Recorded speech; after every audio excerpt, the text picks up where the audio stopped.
Hello and welcome to the Discover History YouTube channel, and tonight I want to discuss the coronation of our present Queen, Queen Elizabeth II. Famously on the 2nd of June 1953 she was officially going from Princess Elizabeth to Her Majesty Queen Elizabeth II. And it's an interesting era when you look at it as well, because really we're looking at post-war Britain, and even though we think of Britain being the victor, Britain was actually in a very, very bad state when our Queen became Queen. If you look at it, in 1945 we win the war. Just the other week we were remembering the 75th anniversary of VE Day, Victory in Europe Day, and then really in the summer of 1945 we also had VJ Day, which is where we won in the Far East.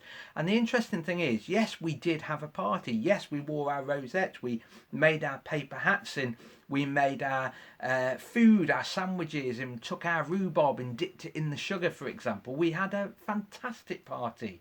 But the sad thing is, in the months after, so let's say September, October 1945, and definitely in the period beyond that, 1946, 1947, and right up to the 50s, Britain was in a very, very bad way.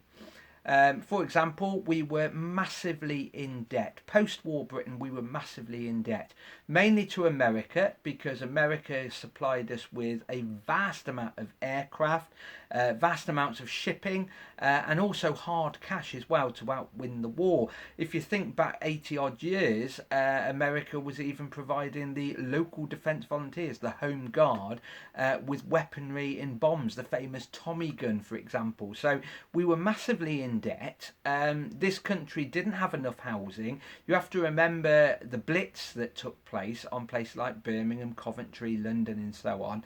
There was not much housing around. There was a lot of overcrowding in the houses that there were, and the government answer was to build all these prefab houses that cropped up everywhere, these prefabricated, these flat pack houses as such, really. So we were poor, there was housing problems, there were soldiers being demobbed, there was not that much work around, so we were in actually quite a bad way.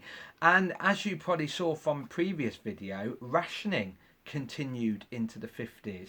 So Britain was not all cheery and happy after the war. Post-war Britain was actually a period where we were pretty glum, is the best way of putting it, really. A period of austerity that continued after the war years. But famously, on the 2nd of June 1953, Princess Elizabeth became our Queen. She knew she was going to become Queen when King George VI died. She was on holiday at the time. She was informed that she was now about to become Queen. And then famously, 2nd of June 1953, as I mentioned, she did become Queen. Almost immediately, there was a lot of souvenirs appearing everywhere. Some were free, some were actually given as gifts, and some of them people bought. We do cover the coronation of Elizabeth II. We also do talks, reminiscence sessions, and also some schoolwork on post-war Britain. And we usually bring in a huge array of souvenirs that we own and we use. For example, newspapers produce special editions for the coronation. There was a lot of programs and guidebooks to do with the coronation. We own some of those as well. You could also buy things like plates, but the most iconic thing that came out from the coronation in 1953 was, go on, have a guess. It's the mug. And I'm sure there's people sat there now, maybe even having a cup of tea out of their coronation mug. Why don't you tell us a story about your coronation mug? Maybe photograph your coronation mug. After all, today is the day we celebrate our Princess Elizabeth becoming Queen Elizabeth II. Now, I haven't brought in all my other memorabilia, my newspaper cut-ins, my plates, for example, but I have brought in my mug. Now, this is one of the mugs that came out in 1953. I don't know how many people watching this has this type. There was a variety of different ones that were produced. The most iconic one, the most famous one that everyone seems to have, was this one. And these were often given to school children in 1953 as a gift from their school, from their queen, to the good people of this country, her subjects as such. But they also brought out a tumbler. This was gifted to me. I think it was someone came from, we were delivering a talk at St John's Church, one of our regular monthly talks, which sadly is not happening at the moment.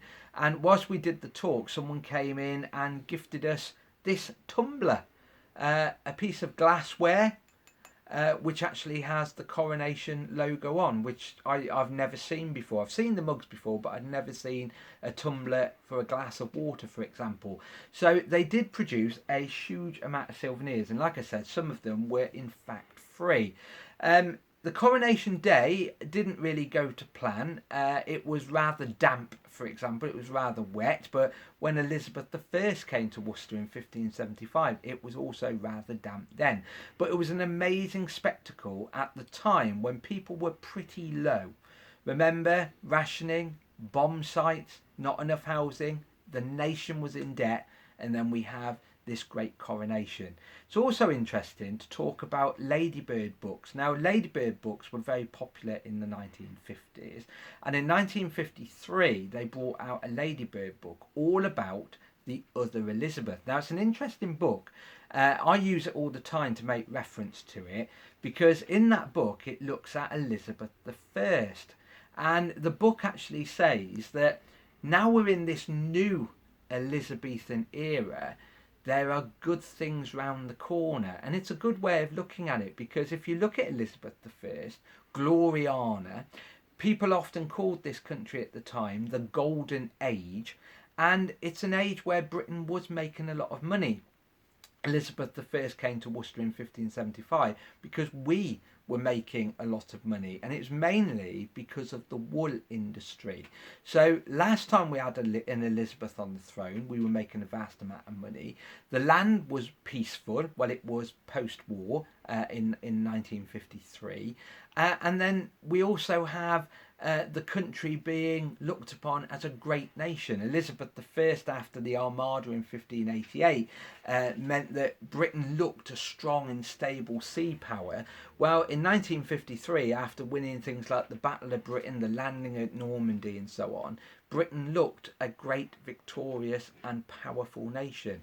So this Ladybird book is really, really good, because it makes parallels between Elizabeth I and Elizabeth II, and it is really important.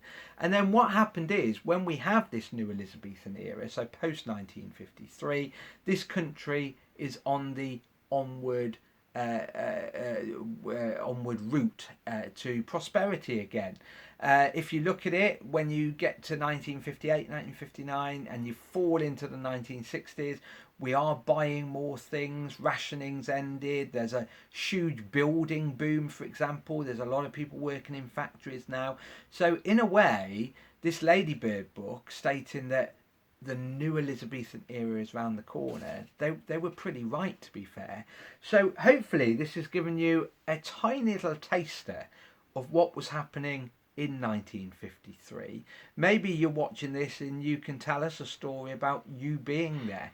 But the best thing you can do is, if you do own a coronation mug, photograph it, maybe photograph yourself with it, and post it on here, on Facebook, Twitter or Instagram. We do like to be topical, which is why we knew today was the anniversary of the coronation of our Queen, Queen Elizabeth II.